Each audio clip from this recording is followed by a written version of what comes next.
Haleluya, haleluya, haleluya. Indah mengalami perjumpaan dengan Tuhan. Indah ada di hadirat Tuhan. Indah dalam persekutuan yang manis dengan kasih-Nya. Daud berkata, aku bersuka cita kalau orang katakan kepadaku, mari kita pergi ke rumah Tuhan. Nah, hari-hari di rumah Tuhan adalah di rumah kita masing-masing. Karena Paulus jelas dalam Alkitab berkata, tubuh kamu adalah bait Roh Kudus. Karena Roh Kudus diam di tengah-tengah kita. Biarlah setiap kita dapat berkata, keluargaku adalah sorgaku, rumahku adalah istanaku. Dialah Yehova Shammah, Dia Allah yang hadir di tengah-tengah kita. Karena Alkitab dengan tegas berkata, di mana 2-3 orang berhimpun dalam namaku, aku ada di tengah-tengah mereka. Saudaraku yang kasih dalam Tuhan, itu berarti Tuhan ada di tengah-tengah kita hari ini. Di rumah kita masing-masing, hadiratnya, kuasanya, urapannya, pengajarannya ada di tengah-tengah kita. Dan kalau Tuhan ada yang sakit disembuhkan, kalau Tuhan ada yang rusak dipulihkan, kalau Tuhan ada yang berat dijadikannya ringan, dan kalau Tuhan ada diubahkannya segala sesuatu menurut kehendak dan rencananya. Selamat datang dalam ibadah minggu yang penuh mujizat, lawatan Allah di rumah masing-masing. Haleluya. Wow, saudaraku yang kasih dalam Tuhan, sebelum kita mulai ibadah kita hari ini, inilah aturan ibadah kita. Iya.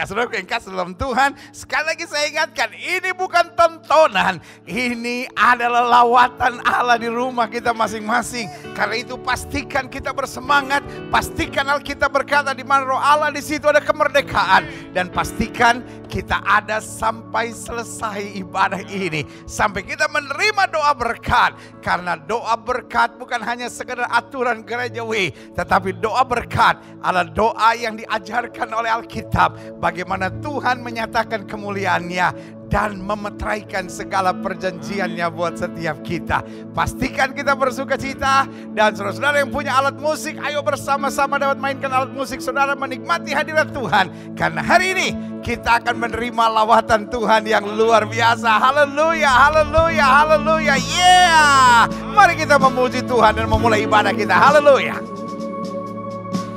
Suci, suci, suci. Tuhan Maha Kuasa, Dikau kami puji di pagi yang teduh. Suci, suci.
Haleluya, haleluya, haleluya.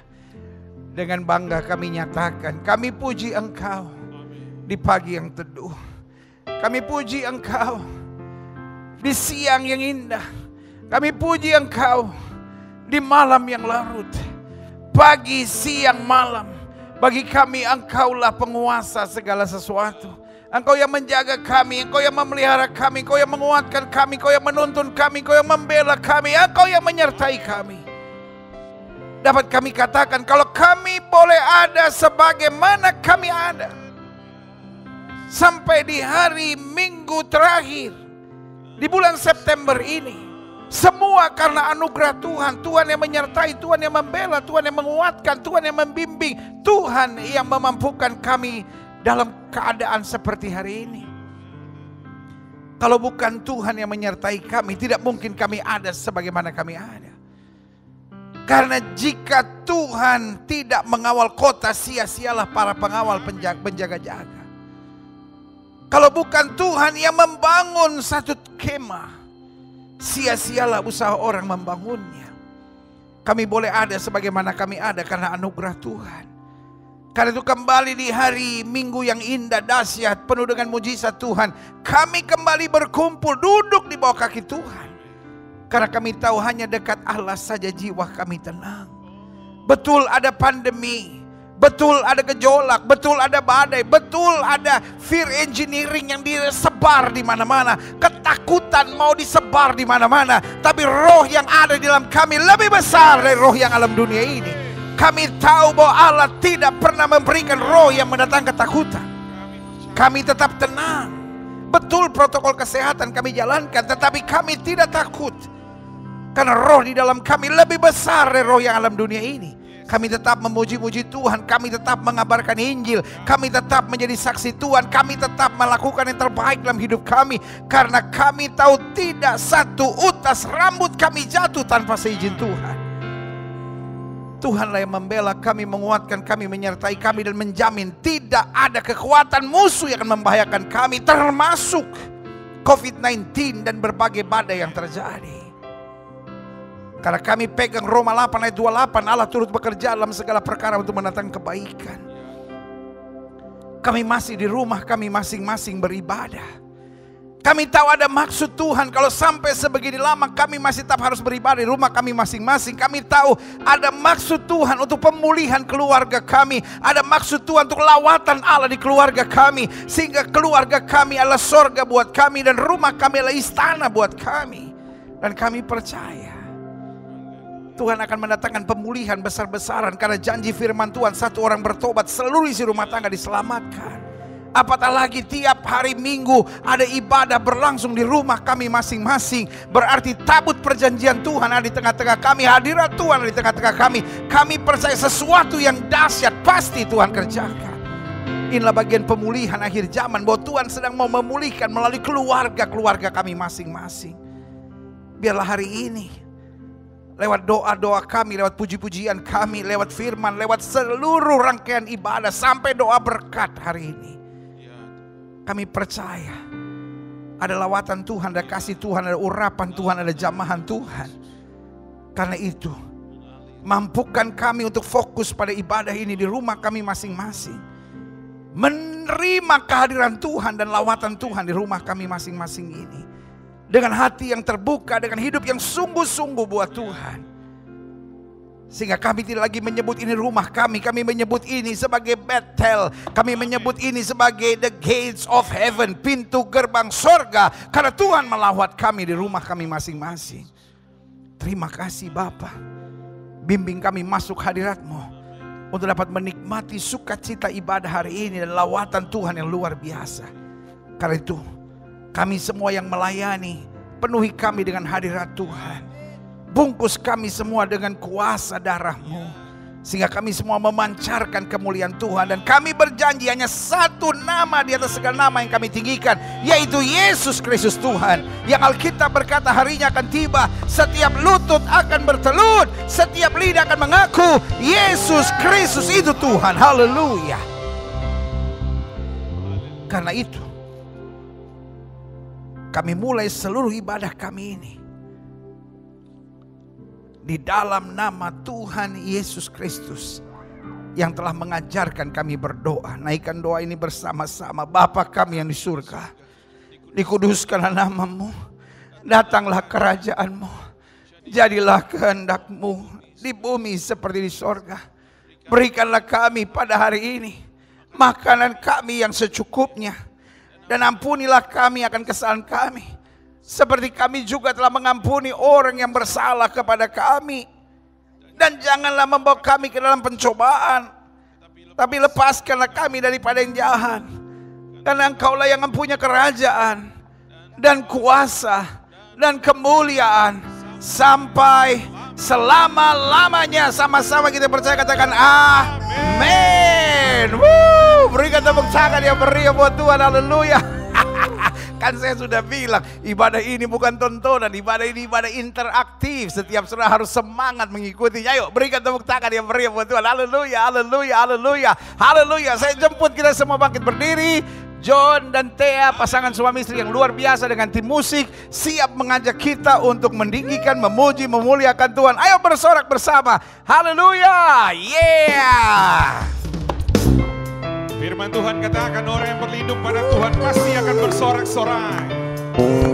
Mari umat Tuhan yang berbahagia, kita naikkan pujian ini. Ku berbahagia badai topan dunia, Tuhanlah perlindunganku. Tetapi goncang semesta, Tuhanlah perlindunganku. Ya Yesus gunung batu di dunia, di dunia, di dunia. Ya Yesus gunung batu di dunia, tempat berlindung yang teguh.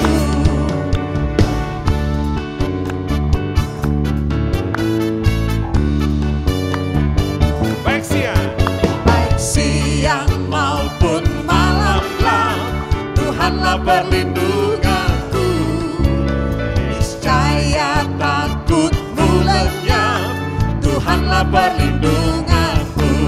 Ya Yesus gunung batu di dunia, di dunia, di dunia.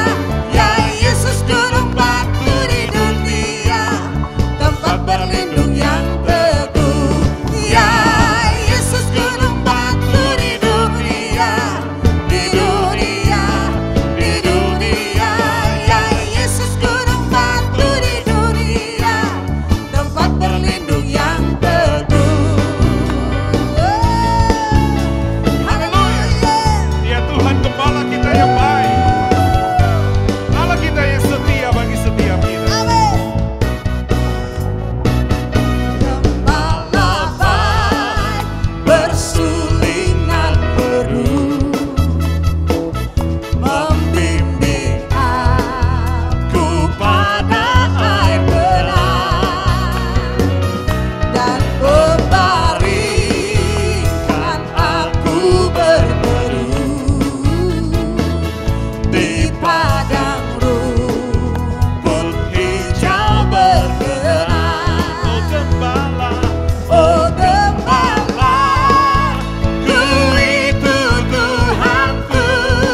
Haleluya, haleluya, haleluya.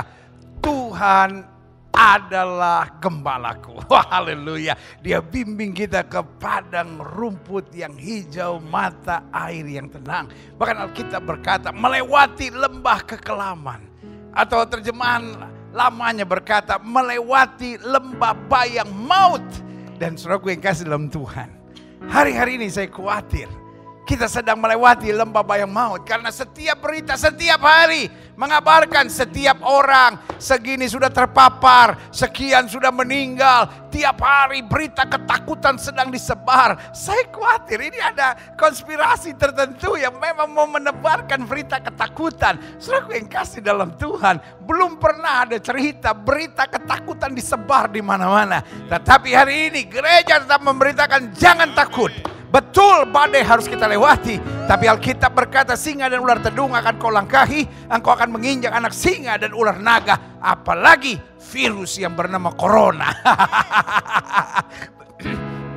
Bukan berarti kita nekat. Jangan bilang, oh Gilbert tidak percaya. Sudah gue kasih dalam Tuhan. Jangankan virus, badai, gelombang saja kita percaya. Tapi ini yang juga harus kita percaya. Roh di dalam kita lebih besar dari roh yang alam dunia ini. Haleluya. Jadi protokol kesehatan harus kita jalankan. Tetapi iman juga harus kita kembangkan. Sukacita, tenang, percaya, dan berkeyakinan bahwa Allah kita membela dan meneguhkan kita. Itu juga harus kita pegang. Haleluya. Jangan sampai berita ketakutan terus menguasai kita. Saran saya, kalau berita-berita udah mulai tentang corona dan lain-lain, matikan. Kayaknya kita udah tahu kok berita-berita itu, saudara. Kita sudah tahu karena beritanya hanya membombardir manusia dengan ketakutan demi ketakutan. Dan saudaraku yang kasih dalam Tuhan, rasanya cukup. Dari bulan Maret sampai sekarang terus. Dan intinya kan cuma satu. Yang pertama, pakai masker. Yang kedua, cuci tangan.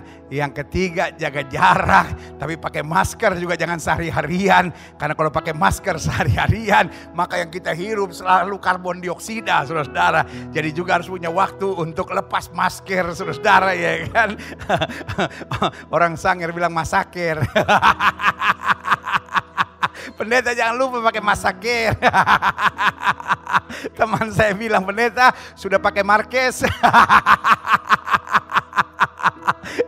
Jadi saudara gue kasih dalam Tuhan, semua berita sebetulnya cuma mau nakut-nakutin manusia. Intinya sederhana, cuci tangan, ya kan. Dan kalaupun belum sempat cuci tangan, jangan pegang mata, jangan pegang hidung, jangan pegang mulut, jaga jarak, jangan berkerumun, ya kan. Lalu pakai masker, dan saya tambahkan pakai masker juga jangan kelamaan, ya kan. Kalau ada ruang terbuka yang sudah lihat aman jauh dari manusia, hirup udara segar dengan baik. Karena saya percaya paru-paru kita dan otak kita juga butuh oksigen, tidak butuh selalu karbon dioksida yang sangat berbahaya itu.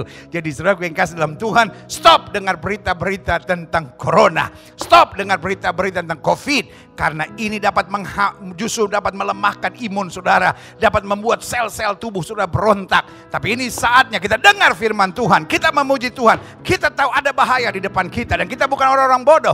Kalau ada bahaya bukan kita tabrak, kalau ada bahaya kita berhati-hati, tetapi kita bukan takut. Karena kita tahu kita dipimpin oleh Tuhan, kita dijaga oleh Tuhan, kita lah biji matanya Tuhan, kita dipelihara oleh Tuhan, dan dijaga oleh pasukan malaikatnya. Haleluya, puji Tuhan. John, Thea, dan semua rekan-rekan musik yang luar biasa, dan juga jemaat Tuhan di rumah masing-masing, kita siapkan hati dan pikiran kita untuk firman Tuhan. Karena saya percaya betul, langit dan bumi boleh lenyap, tapi firman Allah tinggal tetap. Buka hati kita, siapkan diri kita. Kalau masih ada yang belum kumpul di rumah, kumpulkan semua. Karena kita sudah mau siapkan diri untuk masuk firman Tuhan. Haleluya, haleluya, haleluya, haleluya.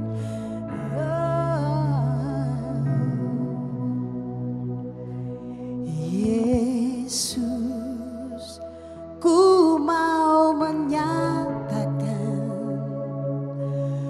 betapa ku mengasihimu, walaupun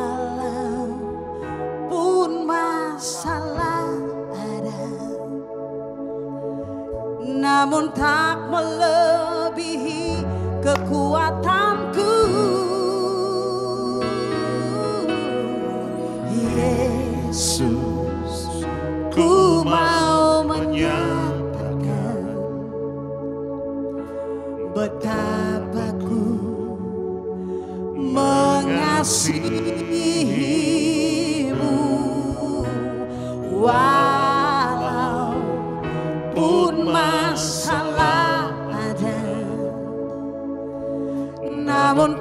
melebihi kekuatanku. Ku cinta Kau, Yesus. Ku cinta Kau, Yesus. Ku cinta Kau, Yesus. Kau segalanya bagiku.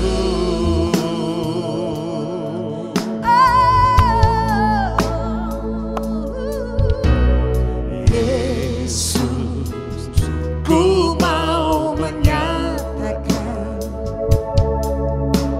betapa ku mengasihimu.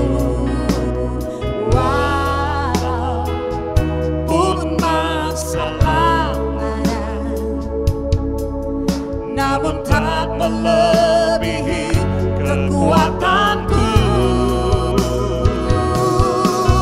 Ku cinta Kau, Yesus. Ku cinta Kau, Yesus. Ku cinta Kau, Yesus. Kau segalanya bagiku.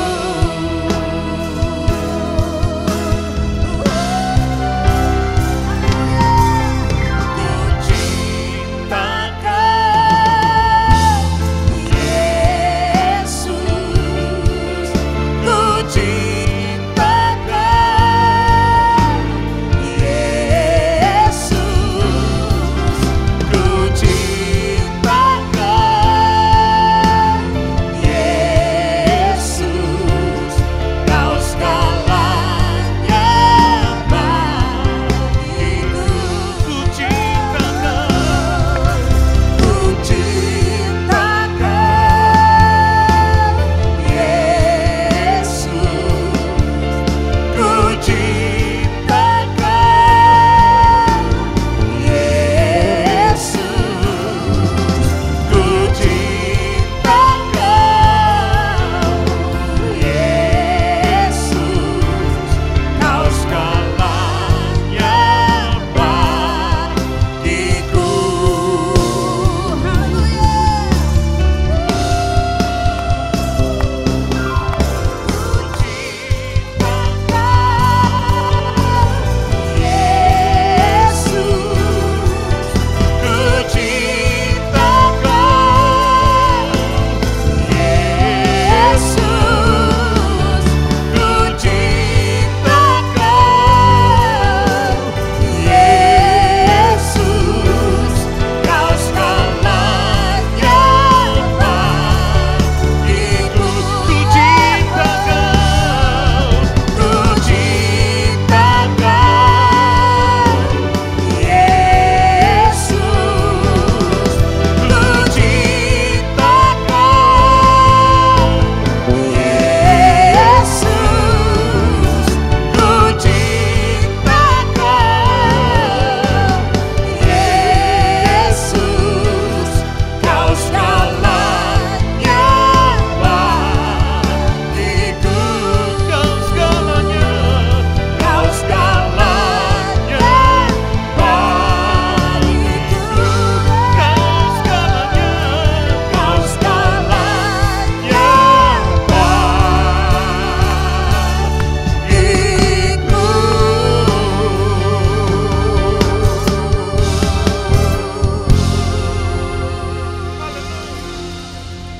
Haleluya, haleluya, haleluya, haleluya. Haleluya, haleluya, haleluya. Haleluya, haleluya, haleluya. Di rumah kami masing-masing, kami angkat lagu ini keluar dari hati kami yang terdalam. Meskipun kami tahu masalah ada, tetapi kami yakin tidak pernah melebihi kemampuan kami. Kami harus menyatakan hari ini dengan bangga di rumah kami masing-masing. Yesus, ku cinta Kau. Kau segalanya bagiku.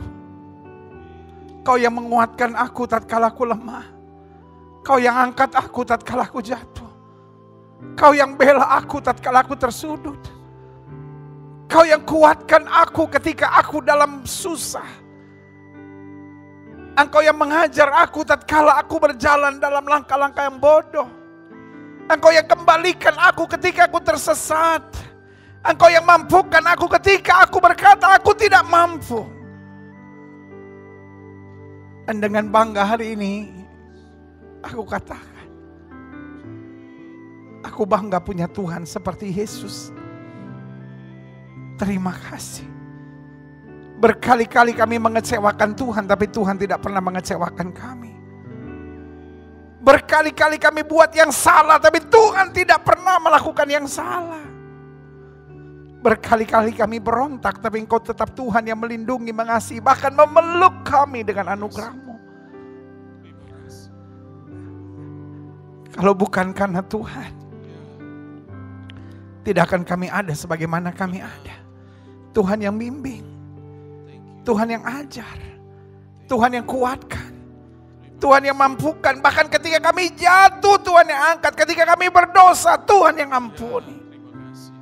Dan hari ini jujur harus kami katakan, kami bangga punya Tuhan seperti Yesus. Kami dalam keyakinan yang kuat, nabi boleh banyak, agama boleh banyak, rasul boleh banyak, juru selamat hanyalah Yesus Kristus Tuhan dan Raja. Berbicaralah buat masing-masing kami Bapa, sebab kami siap untuk mendengarkannya. Sembuhkan yang sakit Allah, kuatkan yang lemah, beri penghiburan buat yang susah, bebaskan yang terikat, lepaskan yang terbang, ulurkan tangan bagi yang membutuhkan mujizat. Rubah kami yang mungkin selama ini kepala batu, mau menang sendiri, egois, dan tidak mau berubah, dan hidup munafik. Sehingga hari ini di rumah kami masing-masing,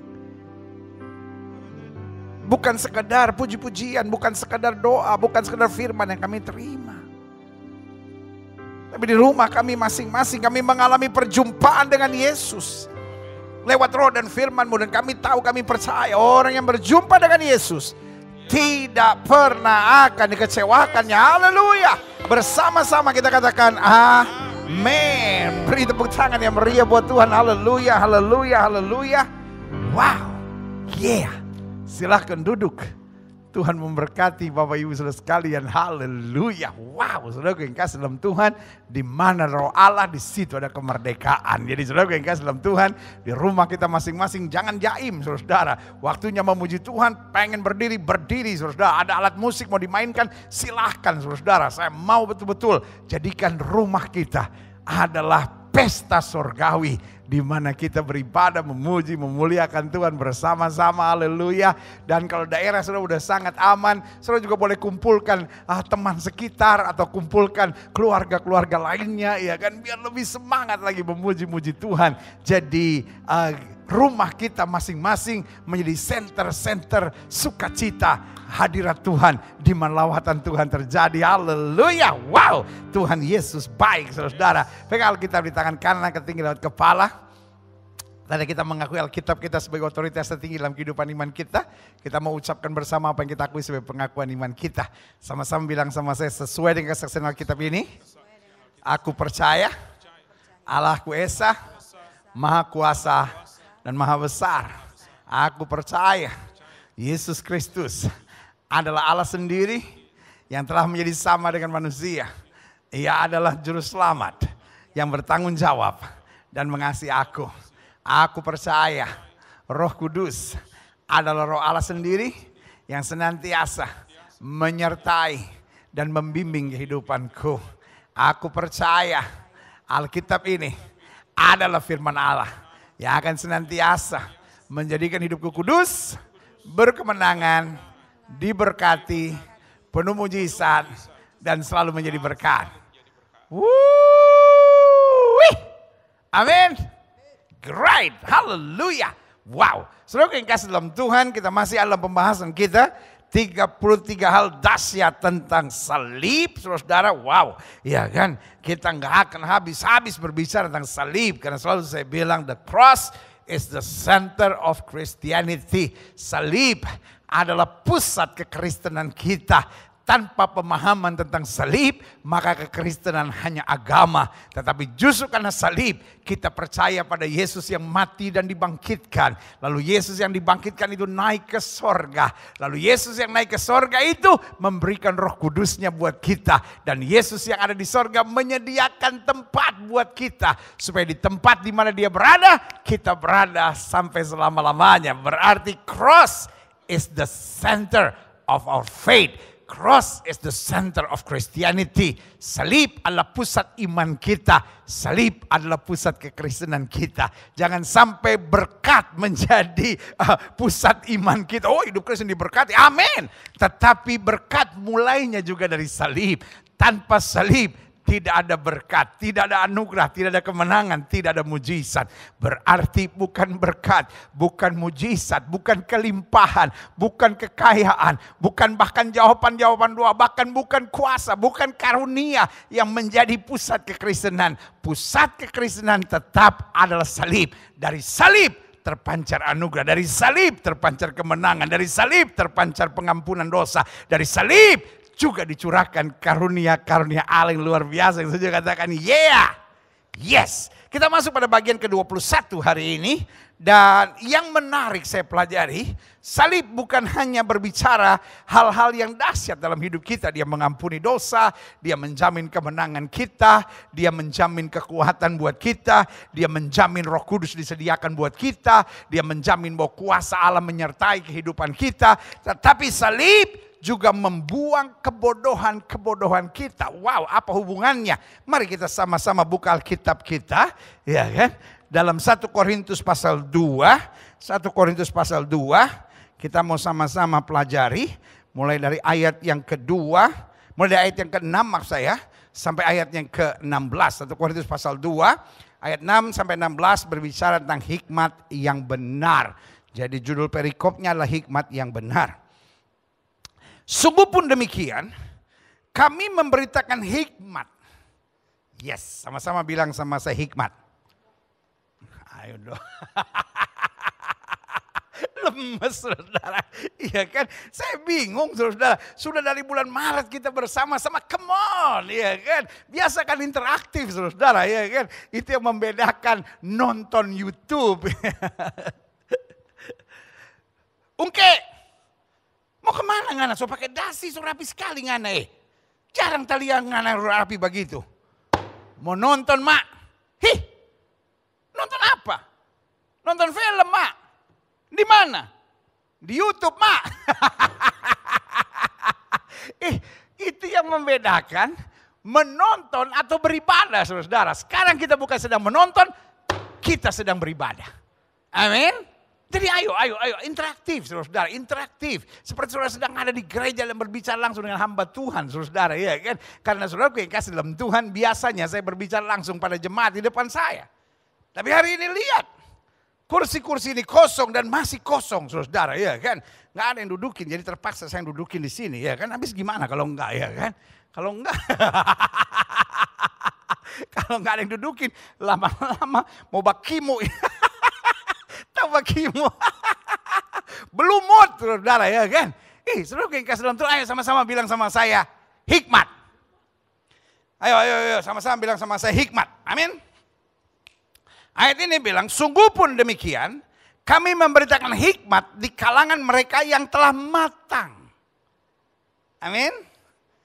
Jadi artinya yang belum matang, betul dia sudah bertobat tapi masih mungkin hidup dalam kebodohan-kebodohan.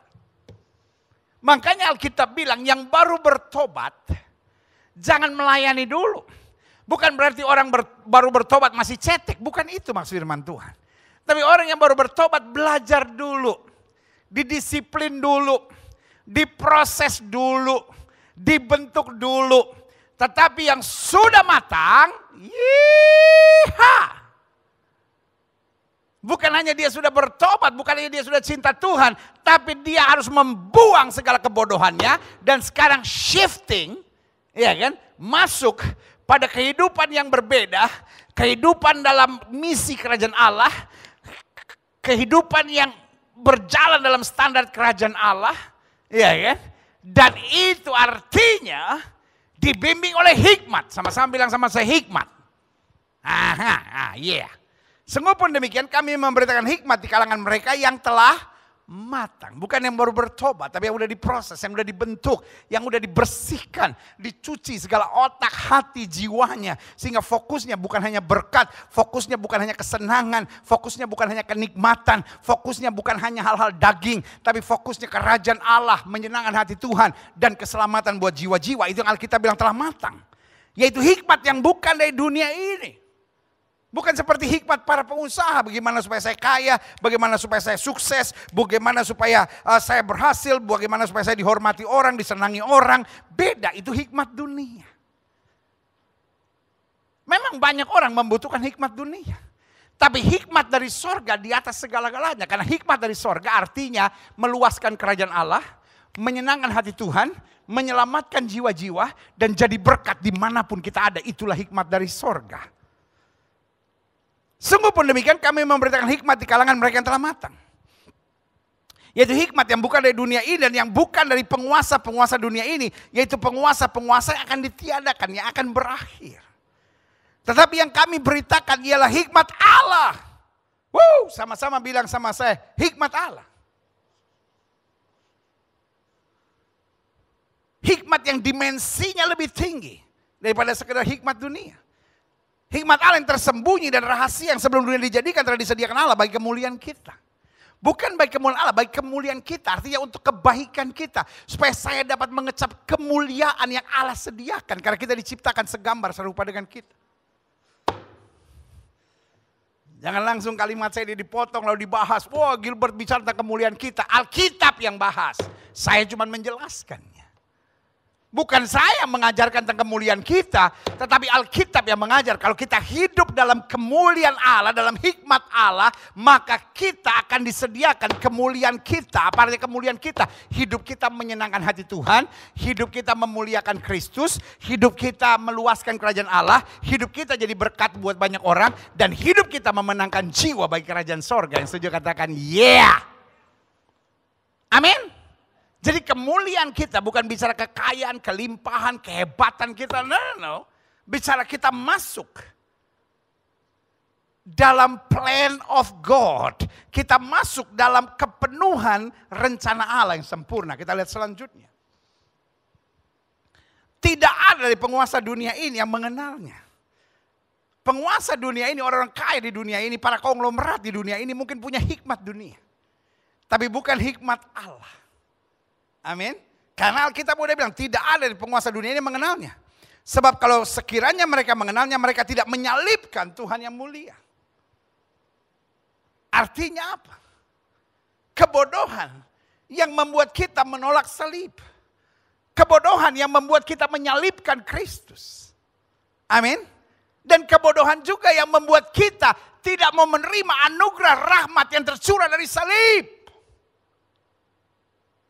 Jelas sampai di sini, makanya Alkitab bilang, kalau sekiranya mereka mengenalnya, mengenal hikmat dari sorga, hikmat dari Allah.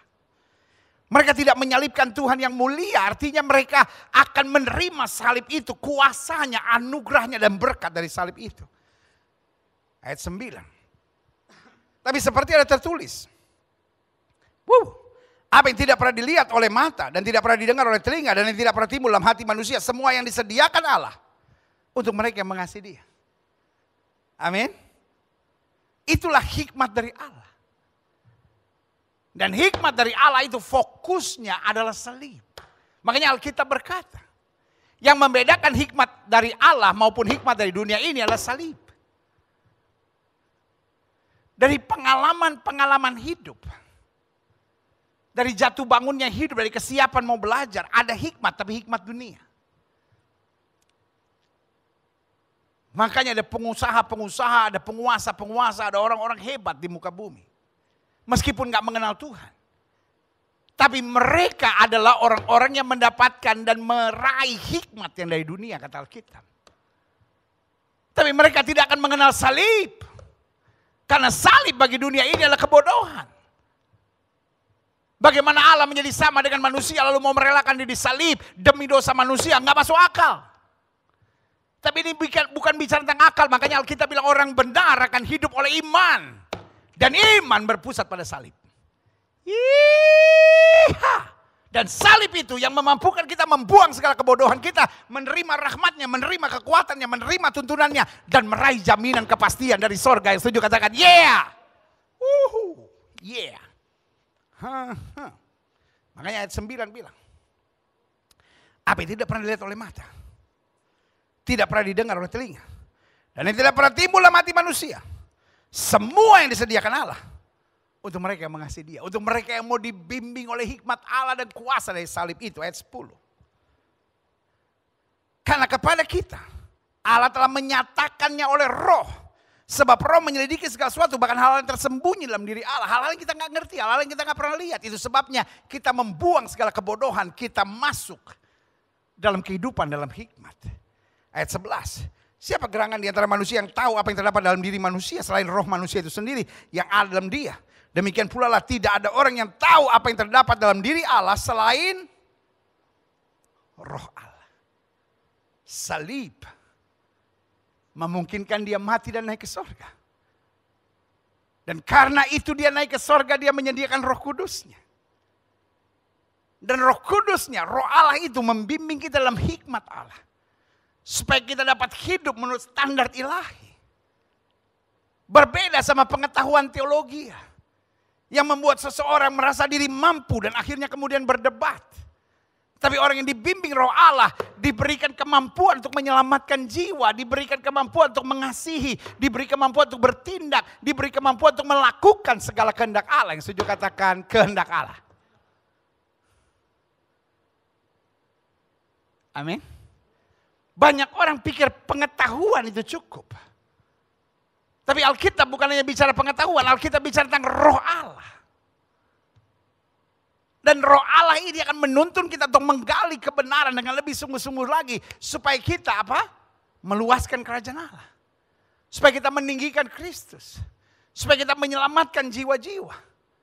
Supaya kita menjadi alat Tuhan untuk membawa damai sejahtera dan mempersatukan tubuh Kristus. Supaya di dalamnya nyata kemuliaan Allah. Alkitab berkata, lewat doa Kristus jadikan mereka satu. Supaya dunia percaya. Itu sebabnya ayat ini bilang apa? Wow, I'm so happy for this. Siapa gerangan di antara manusia yang tahu apa yang terdapat dalam diri manusia? Selain roh manusia sendiri yang ada dalam diri dia. Demikian pula tidak ada orang yang tahu apa yang terdapat dalam diri Allah selain Roh Allah. Saya nyatakan dengan tegas, teologi itu perlu. Tapi Roh Allah itu mutlak. Saya bukan pendeta yang berkata, oh tidak perlu teologi, yang penting Roh Allah. Ada lagi pendeta yang berkata, oh bukan penting Roh Allah, yang penting teologi. Buat saya teologi perlu, tapi Roh Allah itu mutlak. Karena seorang yang dipenuhi dengan Roh Allah, dia senang menggali kebenaran, dia senang belajar. Tapi kemudian dia diberikan roh untuk menimbang. Karunia yang kata Korintus bilang membedakan roh.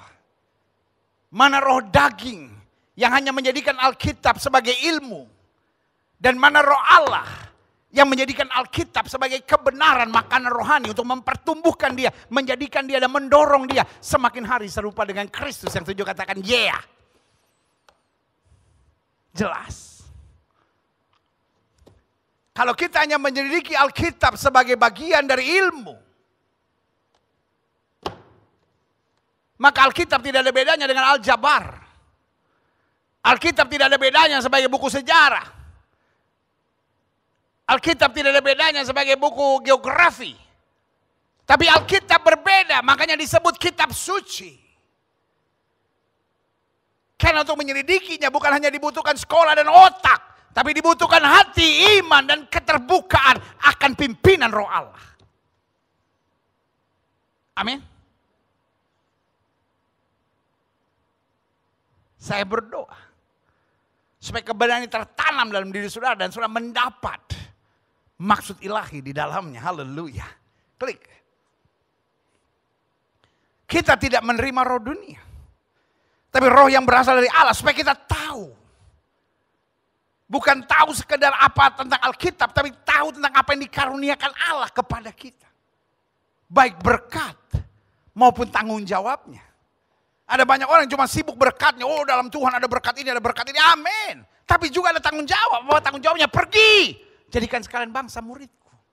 Apa tanggung jawab kita? Membawa damai. Karena berbahagialah mereka yang membawa damai. Karena mereka disebut anak-anak Allah.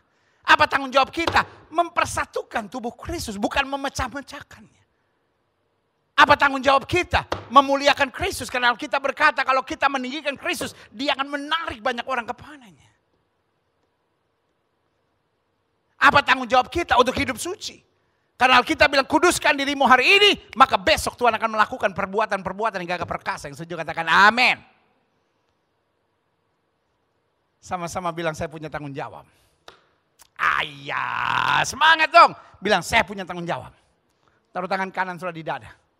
Sama-sama bilang saya punya tanggung jawab. Amin. Betul ada berkat. Tetapi ayat Alkitab ini bilang apa? Kita tidak menerima roh dunia, tapi roh yang berasal dari Allah. Supaya kita tahu apa yang dikaruniakan Allah kepada kita. Dan karena kami menafsirkan hal-hal rohani kepada mereka yang mempunyai roh. Kami berkata-kata tentang apa? Karunia Allah. Makanya saya bilang tadi. Pusat dari karunia Allah mulainya dari apa? Salib. Iya kan? Dengan perkataan yang bukan diajarkan kami oleh hikmat manusia, hikmat dunia, tapi oleh roh. Hikmat surga. Saya sangat miris. Kalau hari-hari ini sekolah-sekolah teologi diajarkan oleh para doktor-doktor teologi yang tidak dipenuhi dengan Roh Kudus. Saya menghargai para teolog-teolog hebat. Sampai bergelar master dan doktor. Saya salut, saya hormat. Dan saya berkata haleluya. Buat setiap pelajaran yang sudah kejar dan sudah pelajari dengan sungguh-sungguh. Tetapi saya menentang dalam kasih Kristus. Doktor-doktor teologi yang mengajar tanpa roh Allah. Yang kemudian akhirnya berkata bahwa Alkitab bukan firman Allah.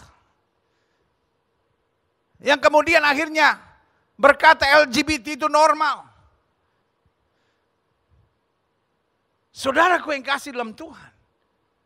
Yang akhirnya berkata, kuasa-kuasa kegelapan itu hanyalah bagian dari fenomena alam hidup ini. Setan sudah nggak ada. Wow! Itu yang saya sebut. Doktor-doktor pintar tapi bodoh, saudara. Bagaimana bisa menjadi doktor teologi tapi tidak percaya mujizat? Padahal Alkitab berbicara tentang mujizat.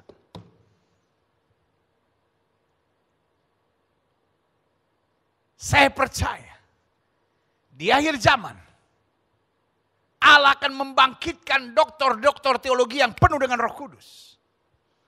Doktor-doktor teologi yang mengajar di sekolah-sekolah teologi dengan api penginjilan yang dahsyat. Itu yang sedang kita nantikan. Ada banyak orang masuk sekolah teologi dengan api, keluar sekolah teologi padam apinya. Kenapa? Karena mereka hanya mengajar dengan hikmat manusia tapi bukan dengan roh Allah. I love you. Saya mengasihi saudara. Dan saya mengasihi sekolah-sekolah teologi yang begitu berkembang hari-hari ini. Thank God. Untuk penyelenggara dari sekolah-sekolah teologi yang luar biasa. Tapi sebagai rekan, sebagai hamba Tuhan, sebagai sahabat. Saudara boleh mengkritik saya, saudara boleh menyerang saya, tapi saya mengasihi saudara. Dan saya hanya ajak saudara kembali kepada Alkitab. Dan karena kami menafsirkan hal rohani kepada mereka yang mempunyai roh. Kami berkata-kata tentang karunia Allah dengan perkataan yang bukan diajarkan kepada kami oleh hikmat manusia, tapi oleh roh. Ini yang sedang Tuhan inginkan.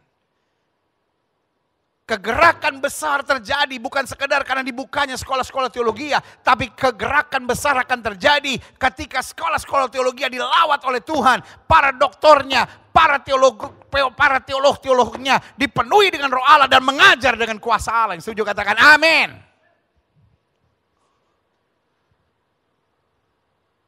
Saudaraku, ini waktunya. Saya menantang jemaat-jemaat Tuhan sekalian. Mari jemaat-jemaat sekarang berdoa. Stop kita saling berkritik. Saya memang mengkritik karena saya mencintai dan saya mengasihi. Dan bukan saya menyerang. Tetapi saya hendak mengajak jemaat untuk bersama berdoa. Mari kita berdoa untuk sekolah teologi apapun namanya. Apapun alirannya. Mau alirannya Pantekosta kah, mau alirannya Lutheran kah, mau alirannya Baptis kah, mau alirannya Protestan kah, mau alirannya Reform kah, mau alirannya Katolik kah, mau apapun alirannya. Mari kita berdoa. Supaya pengajar sekolah teologi tidak lagi mengajar dengan hikmat manusia, bukan hanya mengajarkan teologi sebagai ilmu, tapi mengajarkan dengan hikmat sorgawi dan roh Allah yang menyertai. Saya percaya,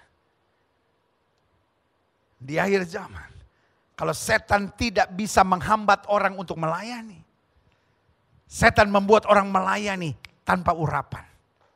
Setan mendorong orang melayani tapi tanpa kuasa. Tanpa roh Allah. Bagaimana memulainya? Men-stop sekolah-sekolah teologi yang hidup dalam kuasa. Sehingga para pengajarnya hanya mengajar dengan kata-kata yang indah seperti Farisi modern. Tapi tidak lagi mengajar dengan roh Allah. Saya berdoa ayat ini tergenapi. Dan karena kami menafsirkan hal rohani kepada mereka yang mempunyai roh, kami berkata-kata tentang karunia-karunia Allah dengan perkataan yang bukan diajarkan kepada kami oleh hikmat manusia, tapi oleh roh. Kita lihat selanjutnya. Tetapi manusia duniawi, lihat ya, tidak menerima apa yang berasal dari roh Allah. Karena itu baginya adalah suatu kebodohan dan ia tidak dapat memahaminya. Sebab hal itu hanya dapat dinilai secara rohani. Manusia duniawi, apa manusia duniawi? Manusia menolak salib. Manusia yang tidak mau dipimpin oleh hikmat Allah. Manusia yang tidak mau dipimpin oleh Roh Kudus. Manusia duniawi tidak menerima apa yang berasal dari roh Allah. Dia cuma mau cari berkat. Dia hanya mau cari kenikmatan. Dia hanya mau cari kesenangan. Dia hanya mau cari sukses. Karena hal itu baginya satu kebodohan. Apa itu roh Allah? Kebodohan buat dia. Apa itu salib? Kebodohan. Dan ia tidak dapat memahami. Sebab hal itu hanya dapat dinilai secara rohani. Tapi manusia rohani menilai segala sesuatu. Tapi ia sendiri tidak dinilai oleh orang lain. Ayat 16. Sebab siapa yang mengetahui pikiran Tuhan sehingga ia dapat menasihati dia. Tapi kami memiliki pikiran Kristus. Ayat 15 menarik perhatian saya. Coba kembali ke ayat 15. Manusia rohani menilai segala sesuatu tapi ia sendiri tidak dinilai oleh orang lain. Dia mungkin dihujat. Dia mungkin diejek. Dia mungkin dibully. Dia mungkin dinyinyirin. Tapi dia tidak mau dinilai oleh orang. Apa artinya dinilai? Dinilai itu artinya diberi nilai sebenar-benarnya. Iya kan? Orang berkata Alkitab bukan firman Allah. Dinyinyirin. Yesus itu penyesat. Yesus itu begini dihina. Kenapa tidak dinilai? Oke. Alkitab ini katanya sudah dipalsukan. Tapi buku yang palsu ini mengajar. Apa yang sudah dipersatukan Allah tidak boleh diceraikan oleh manusia. Buku yang katanya palsu ini mengajar kita. Kalau ada orang menyakiti kamu, berdoalah dan memberkatilah. Buku ini mengajar. Kita tidak bisa mengabdi kepada dua Tuhan. Buku ini mengajar orang yang bertahan sampai kesudahan akan beroleh selamatnya. Buku ini mengajar seorang suami hanya boleh punya satu istri. Seorang istri hanya boleh punya satu suami. Kalau kita nilai buku ini, maka nilainya 10. Iya kan? Kadang kalau orang membenci orang Kristen, dia cuma ngajar mengasihi. Dia hanya mengajar hidup kudus. Itu yang Alkitab bilang. Orang rohani bisa menilai segala sesuatu. Tapi orang rohani tidak dinilai. Orang rohani hanya dihujat, hanya dibully, hanya dinyinyirin. Dan kalau itu terjadi, tetap maju, tetap semangat. Karena kita punya Tuhan sumber kekuatan kita. Ayat terakhir bilang, ayat 16. Sebab siapa yang mengetahui pikiran Tuhan sehingga dapat menasihati dia. Tapi kami memiliki pikiran Kristus. Artinya karena kami memiliki pikiran Kristus, kita dapat bertobat kalau kita salah. Ada banyak orang kalau udah salah masih ngotot. Ada banyak orang udah salah masih membenarkan diri. Ada banyak orang udah salah masih nyalain orang. Ini nggak bener lah, ini nggak bener lah. Mertua saya nggak bener lah, orang tua saya nggak bener lah. Suami saya nggak bener lah, istri saya nggak bener. Orang kalau udah salah ngotot. Itu yang saya bilang. Orang yang dirasuk setan dalam hidupnya. Pak. Pak. Kalau udah salah Pak, bertobat Pak. Bu, kalau udah salah jangan ngotot. Kalau udah salah jangan nyari kesalahan orang. Kalau udah salah justru jangan menghakimi orang. Memiliki pikiran Kristus artinya kalau saya tahu saya salah, saya berlutut, saya minta ampun. Anak bungsu yang lari meninggalkan rumah. Membawa harta ayahnya. Pulang dan berkata, aku berdosa. Jangan jadikan aku anak bapak. But make me. Ya kan? Awalnya dia datang bilang apa? Give me, give me, give me. Berikan kepada saya, berikan pada saya, berikan pada saya. Hak saya, harta Bapa, hak saya, harta Bapa. Tapi waktu dia balik, make me. Selama iman Kristen kita masih give me, give me, give me, give me. Itu namanya belum matang, itu namanya belum dewasa, itu namanya belum rohani. Kapan kita tahu iman kita dewasa? Kapan kita tahu kita gak hidup lagi dengan otak mengandalkan kekuatan sendiri, tetapi dengan otak yang dipimpin oleh Roh Allah. Waktu kita berkata make me an instrument.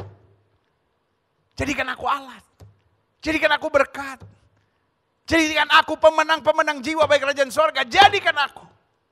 Stop berdoa, give me, give me, give me, give me. Tapi sekarang mulai berseru kepada Tuhan, make me. Jadikan aku suami yang baik. Jadikan aku istri yang baik. Jadikan aku orang tua yang dapat diandalkan. Jadikan aku anak-anak muda yang dahsyat buat Tuhan. Haleluya. Taruh tangan kananmu di dada. Izinkan saya berdoa, Bapa dalam nama Yesus. Kalau ada mereka yang selama ini hanya berdoa, give me, give me, give me. Hari ini hamba berdoa, rubah mentalitas ini. Sehingga mulai hari ini doa kami. Make me, make me. Jadikan aku suami yang baik. Jadikan aku pelayan Tuhan yang setia. Jadikan aku pemenang jiwa. Jadikan aku orang-orang muda yang dahsyat. Jadikan aku istri yang luar biasa. Jadikan aku mertua yang membawa damai. Jadikan aku alat Tuhan. Untuk menghadirkan kemuliaan Tuhan di dalam nama Yesus. Haleluya. Amin. Terima. Spirit of give me. Kita tolak. Dan kita terima sekarang. Roh yang membuat kita make me. Jadikan aku, jadikan aku, jadikan aku. Amin. Kita lihat selanjutnya, klik. Saya catat di sini salib. Bukan hanya dasar iman dan kepastian serta pengharapan kita. Namun salib juga membuang kebodohan kita. Mungkin saudara menatap saya dan berkata apa maksudnya, klik. Saya catat di sini karena pada dasarnya kita tanpa pemahaman tentang salib adalah manusia yang bodoh. Benar juga kata lagu. Aku manusia bodoh. Yeah. Tanpa salib kita adalah manusia-manusia yang bodoh. Kalau saudara bertanya pada saya, apa maksudnya? Klik, saya catat di sini. 1. Kita manusia egois. Kepala batu serta memaksakan kehendak.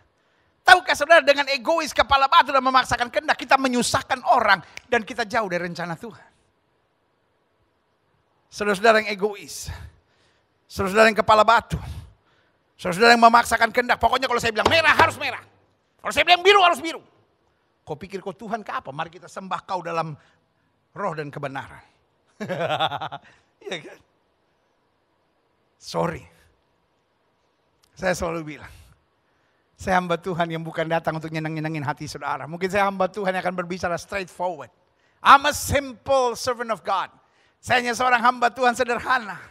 Yang straightforward, yang akan bicara jujur apa adanya. Meskipun saudara mau marah sama saya, meskipun saudara mau sakit hati dengan saya, meskipun saudara mau nyinyirin saya, meskipun saudara menyerang saya, I don't care, I love you. Saya mengasihi saudara dan karena itu, karena kasih saya kepada saudara, saya harus berbicara benar, bertanggung jawab buat setiap saudara. Dan untuk itu saya bilang, orang-orang yang egois, orang-orang yang kepala batu, Orang-orang yang suka memaksakan kehendak, saya beri nama engkau bodoh. Engkau bodoh. Engkau bodoh. Udah gak usah ngotot. Mau pindahin channel. Udah bodoh pindahin channel lagi saudara. Iya kan? Karena orang egois. Orang kepala batu, orang yang memaksakan kehendak. Dia nyusahin semua orang di sekitarnya. Dan dia menghambat rencana Allah terjadi dalam hidupnya. Sehingga orang egois, orang kepala batu dan orang yang memaksakan kehendak. Tidak akan pernah bertobat, tidak akan pernah mau dipimpin oleh Roh Allah dan hanya memaksakan kehendak menurut maunya sendiri dan akhirnya terbuang ke neraka. Dan karena kasih hari ini saya bilang, kau bodoh. Engkau harus bertobat. Yang kedua, siapa yang Alkitab bilang manusia bodoh? Orang yang cepat mengeluh. Orang yang bersungut-sungut, orang yang selalu putus asa. Orang yang selalu berpikir, udah saya mati aja deh, udah hancur aja deh. Udah saya mundur aja dari pelayanan, sudah saya buat aja apa yang saya mau. Hei bodoh! Kalau saja engkau mau berlutut di hadapan Tuhan, kalau saja engkau mau berkata, Tuhan ampuni aku berbalik, maka ada anugerah. Ingat anak bungsu tadi. Dia akhirnya makan makanan babi. Tapi dia gak putus asa. Dia masih ingat. I have a father. Aku punya bapa yang pasti akan menerima aku. Saudara, kalau lihat rumah tangga saudara mengeluh, saudara lihat orang tua saudara mengeluh, saudara lihat karena ekonomi saudara mengeluh, saudara lihat pelayanan saudara mengeluh, saudara lihat ada masalah di pekerjaan saudara mengeluh, saudara gak akan jadi apa-apa dalam hidup saudara. Mari jadi orang yang punya semangat juang. Kita masih punya Tuhan dan roh yang di dalam kita lebih besar dari roh yang dalam dunia ini. Sorry. Orang-orang yang cepat mengeluh, orang-orang yang selalu bersungut-sungut, orang yang cepat putus asa, saya beri nama orang bodoh. Setelah boleh ngotot sama saya dan bilang, ya saya memang bodoh, mau diapain? Balik! Udah bodoh ngotot lagi saudara-saudara. Pada Yesus buka tangan dan berkata, mari kamu yang letih lesu dan berbeban berat, aku akan beri kelegaan kepadamu. Mulai hari ini belajar bersyukur. Mulai hari ini belajar beriman. Mulai hari ini belajar bangkit dan percaya bahwa di dalam Yesus kita lebih daripada orang-orang yang menang. Yang ketiga, siapa orang bodoh dalam Alkitab? Orang yang mudah kompromi dan menghalalkan segala cara. Udah tahu salah. Udah tahu gak benar, kita bilang ya tanggunglah, saya memang orangnya begini, mau diapain. Bodoh saudara-saudara. Alkitab berkata kalau saja engkau mau tidak miring ke kiri maupun miring ke kanan, hidup kamu akan diberkati. Kamu tidak akan turun tapi naik, tidak akan menjadi ekor, dipimpin menjadi kepala. Hidup harus punya prinsip. Hidup harus punya nilai. Hidup harus punya keyakinan. Jangan jadi orang bodoh yang menghalalkan segala cara. Dan kemudian kompromi dengan dosa. Kalau salah katakan salah. Meskipun harus berdarah-darah. Meskipun harus bercucuran air mata. Tapi kalau itu salah berani berkata tidak. Karena bersama Yesus kita dibawa ke jalan yang benar. Haleluya. Selanjutnya siapa itu manusia bodoh? Manusia yang susah berkomitmen. Susah jujur. Dan susah setia. Hidup yang dia pikir cuma yang menyenangkan buat dia. Kalau perlu dia bohong, kalau perlu dia manipulasi, kalau perlu dia menghalalkan segala cara. Kalau dia perlu dia curang, dia pakai jalan apa saja. Saudara yang kasih dalam Tuhan.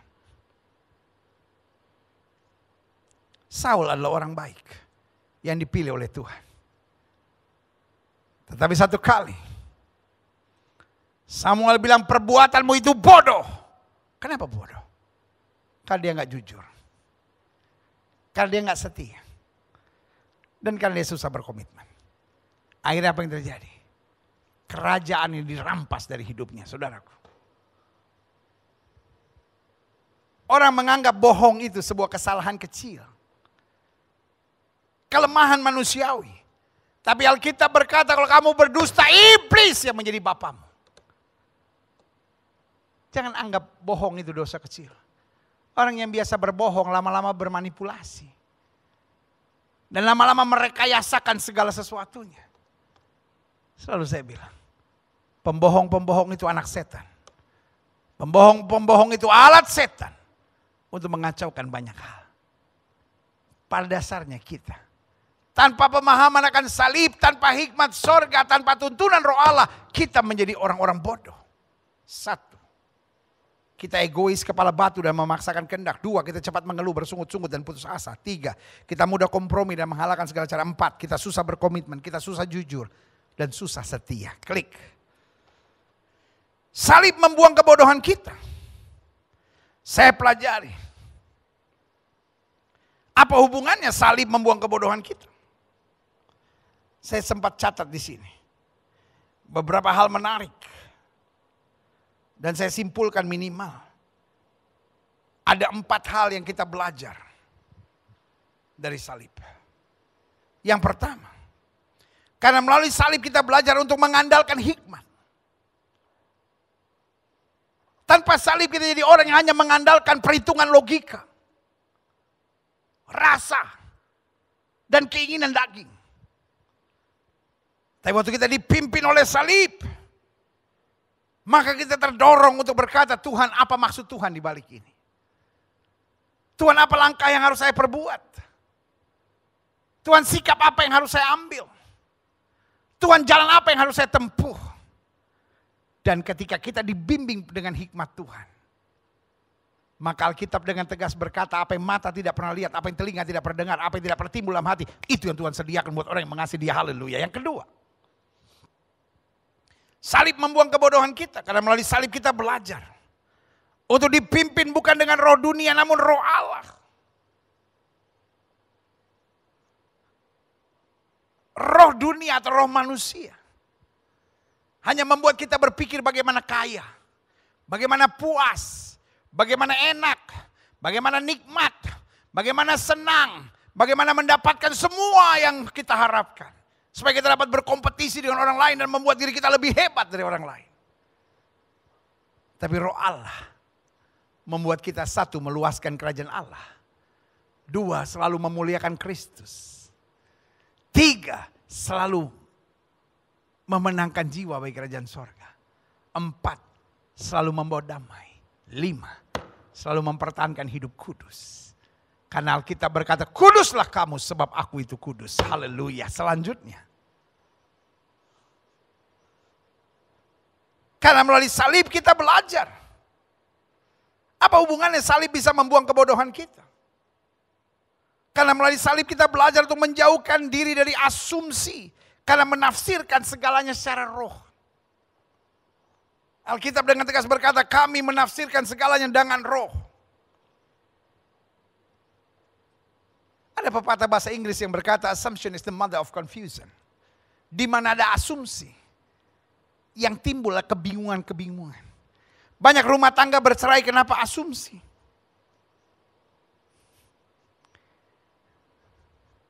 Istri sebentar-bentar selalu tanya sama suaminya, Papa sayang aku enggak?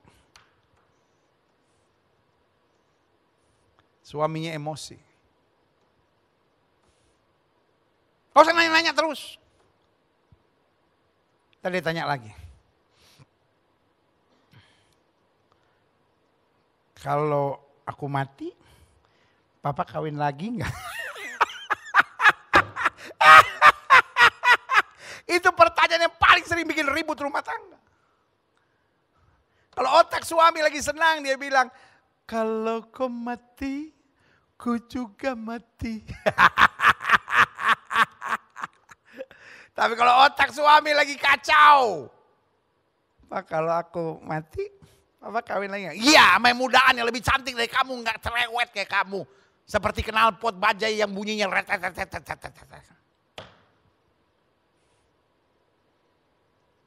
Banyak rumah tangga bermasalah karena asumsi. Dia lihat suaminya berubah, oh Papa udah gak sayang sama saya. Iblis senang bermain dengan asumsi. Makanya banyak komunikasi gak bisa lancar. Kenapa? Karena asumsi. Makanya selalu saya bilang komunikasi itu mulut sama kuping. Otak gak usah dibawa-bawa. Sayang kamu mau kemana? Saya mau ke Bandung. Ke Bandung ngapain? Mau ke outlet. Kenapa mesti ke outletnya di Bandung? Karena di situ lebih murah, barangnya banyak yang bagus-bagus. Oh udah. Itu namanya komunikasi. Kamu mau kemana? Ngapain sih nanya kok curiga melulu? Ah itu namanya asumsi. Suami nanya atau istri nanya, dia udah berpikir, ini nanya-nanya kenapa ya? Jangan-jangan, itu asumsi. Sayang kamu mau kemana? Saya mau ke Bandung.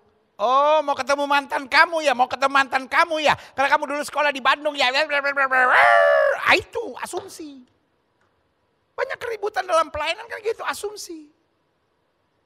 If you don't know, ask. Kalau kamu nggak tahu, tanya. Persoalannya banyak orang kalau nggak tahu, sok tahu. Mikir, langsung asumsi. Suzon kata orang Arab bilang.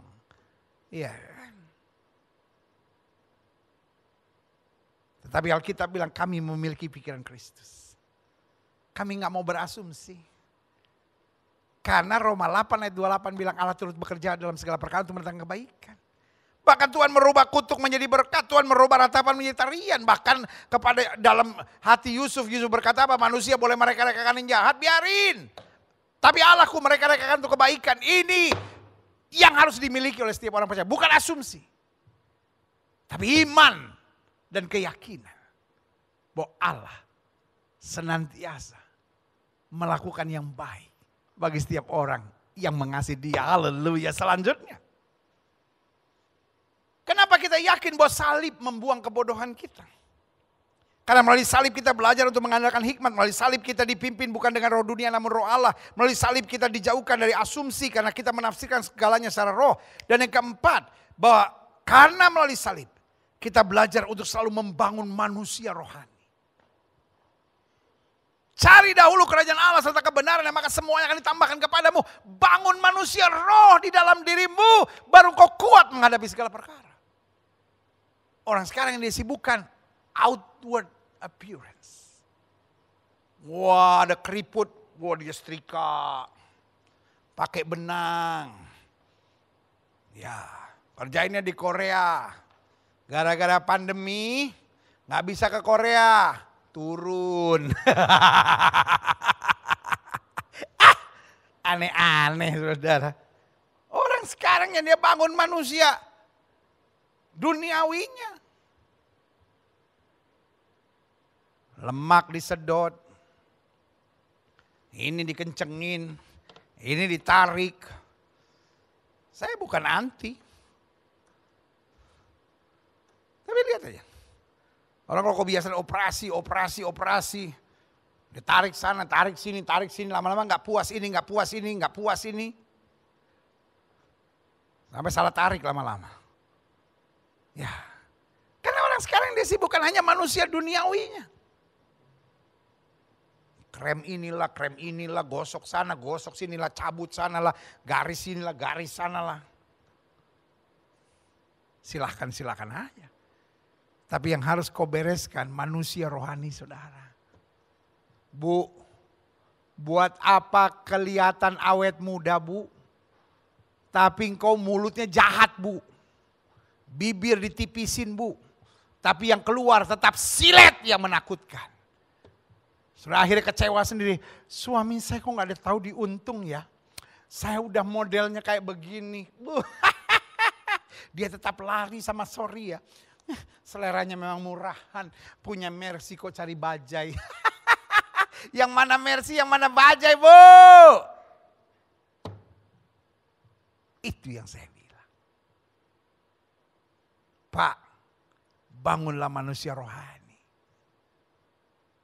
Bu, bangunlah manusia rohani. Adik-adik muda, bangunlah manusia rohani karena kita memahami salib, kita sadar Yesus disalib mati buat saya supaya saya menjadi segambar serupa dengan dia untuk masuk dalam kemuliaan yang bersama dia. Yang setuju katakan amin.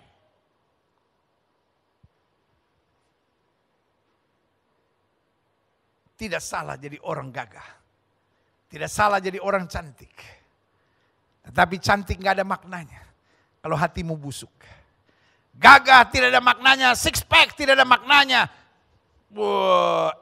Memang six pack. Tapi hati busuk dan bajingan saudara. Sebagai hamba Allah saya hanya mau ingatkan buat saudara. Ini waktunya untuk kita bangun manusia roh. Manusia yang mengampuni. Manusia yang sabar. Manusia yang menguasai diri. Manusia yang selalu ingin jadi berkat. Manusia yang punya mental memberi, bukan hanya mengeruk keuntungan sebanyak-banyaknya. Ketika manusia rohani kita dibangun, kita dapat berkata, sekarang aku hidup.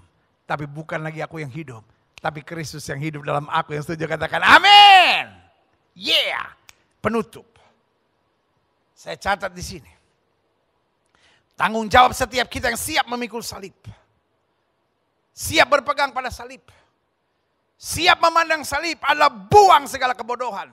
Sama-sama bilang dalam nama Yesus. Ayo sama-sama bilang sama saya, dalam nama Yesus. Ayo sama-sama bilang dalam nama Yesus.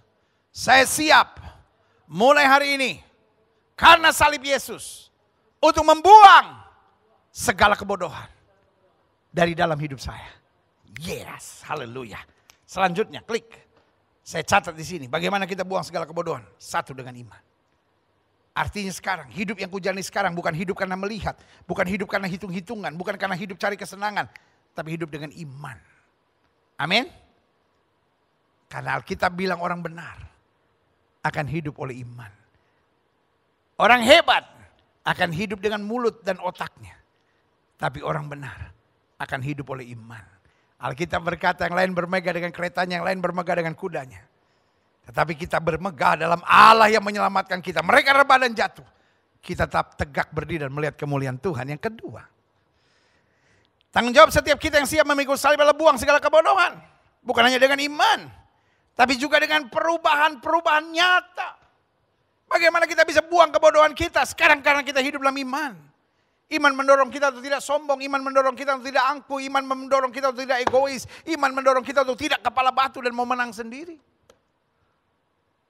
Tapi iman mendorong kita untuk hidup sepenuhnya dalam rencana Allah. Yang kedua dengan perubahan-perubahan nyata, karena selalu saya katakan kekristenan tanpa berubah hanyalah kepalsuan dan kemunafikan belaka. Jangan sebut dirimu Kristen kalau engkau tidak pernah berubah. Bu, berubahlah dari cerewetmu itu. Pak, berubahlah dari sifat egois, kepala batu dan mau menangnya sendiri itu.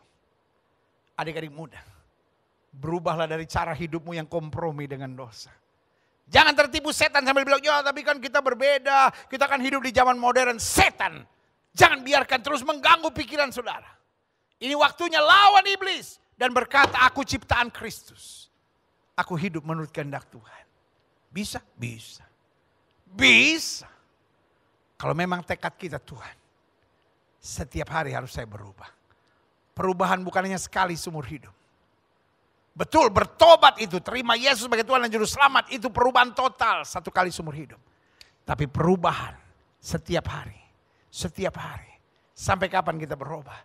Sampai kita segambar serupa dengan Kristus. Diangkat dalam awan-awan kemuliaan bersama Dia. Saja katakan amin. Yang ketiga, apa tanggung jawab setiap kita yang siap memikul salib? Buang kebodohan. Satu, dengan iman. Dua, dengan perubahan-perubahan nyata dalam kesadaran kita. Dan yang ketiga, dengan perkataan-perkataan yang berkualitas sorga. Salah satu bukti bahwa salib telah mengubah kita. Hikmat sorga menyertai kita dan roh Allah di dalam kita. Akan terlihat dari apa? Perkataan-perkataan kita. Perkataan-perkataan kita bukan menghina. Perkataan-perkataan kita bukan merendahkan. Perkataan-perkataan kita bukan dipakai setan. Perkataan-perkataan kita bukan menghakimi. Perkataan-perkataan kita bukan seenaknya. Tapi perkataan-perkataan yang membangun. Perkataan-perkataan yang membawa damai. Mungkin sudah berkata, ya hanya bercanda. Ya bercanda juga gak harus menghina kan.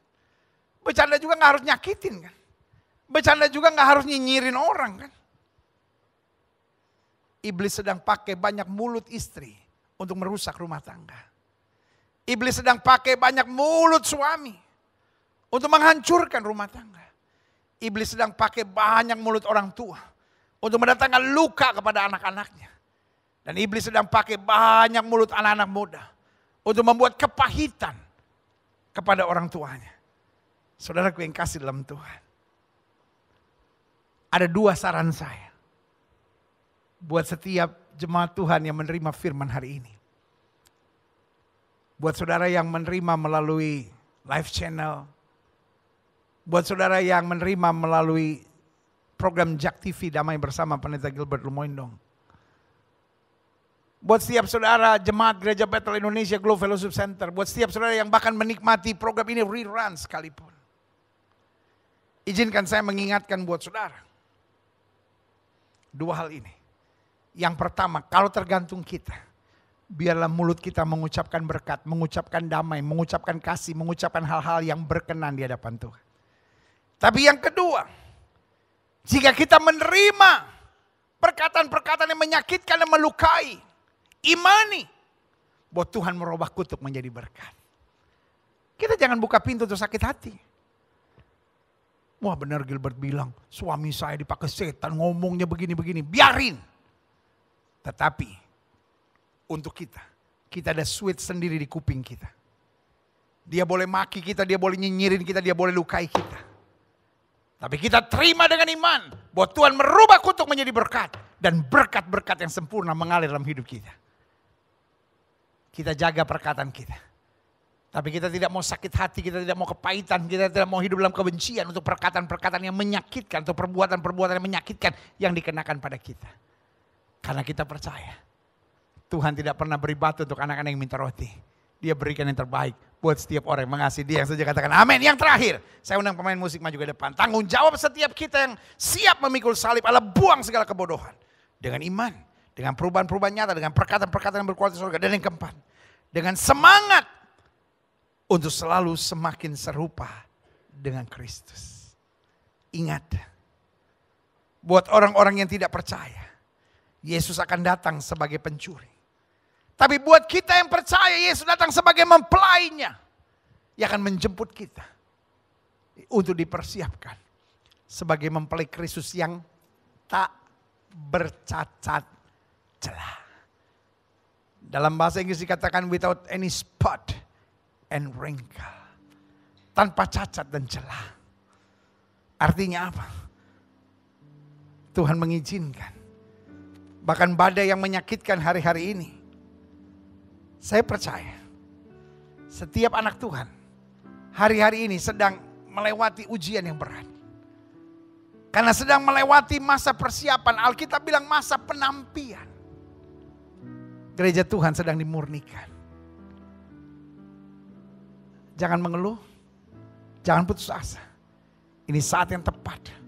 Untuk kita membuang segala kebodohan kita. Sambil tetap memandang salib. Karena Alkitab dengan tegas berkata. Umat yang mengenal Allahnya. Akan tetap kuat. Dan bertindak. Jangan jadi orang percaya yang bodoh. Tapi jadi orang percaya yang tetap tegar. Jadi orang percaya yang tetap beriman. Jadi orang percaya yang tetap mengabarkan Injil. Jadi orang percaya yang tetap memberkati.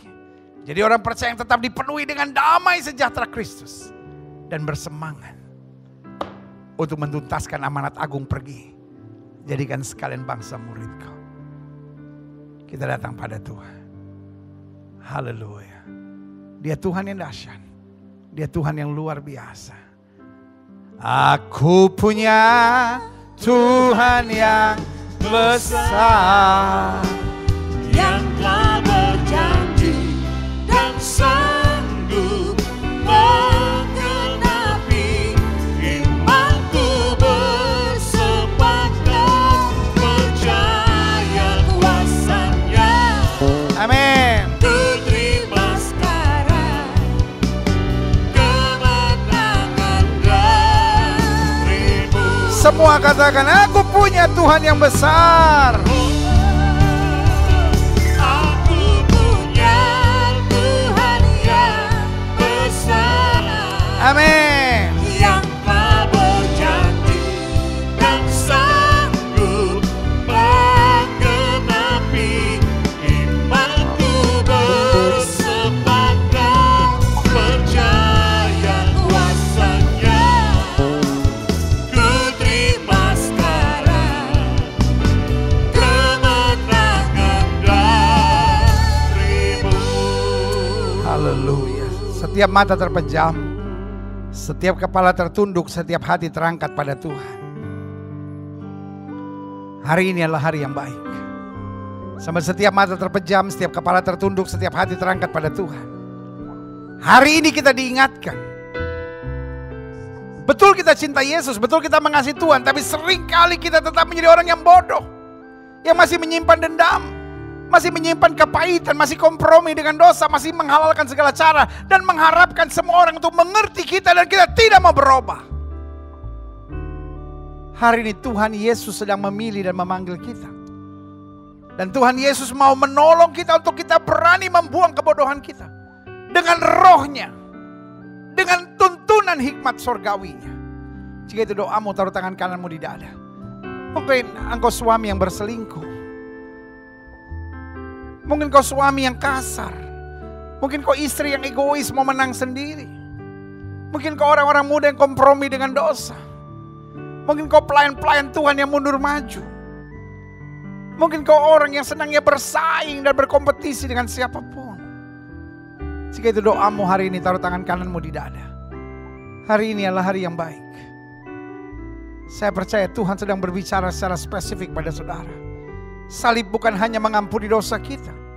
Salib bukan hanya menjadi jaminan kemenangan kita. Salib bukan hanya kepastian bahwa hidup kita sudah diselamatkan. Tapi salib juga ada dorongan buat kita untuk membuang segala kebodohan kita. Dan untuk berkata, bagiku Kristus adalah segala-galanya. Jika itu doamu, taruh tangan kananmu di dada.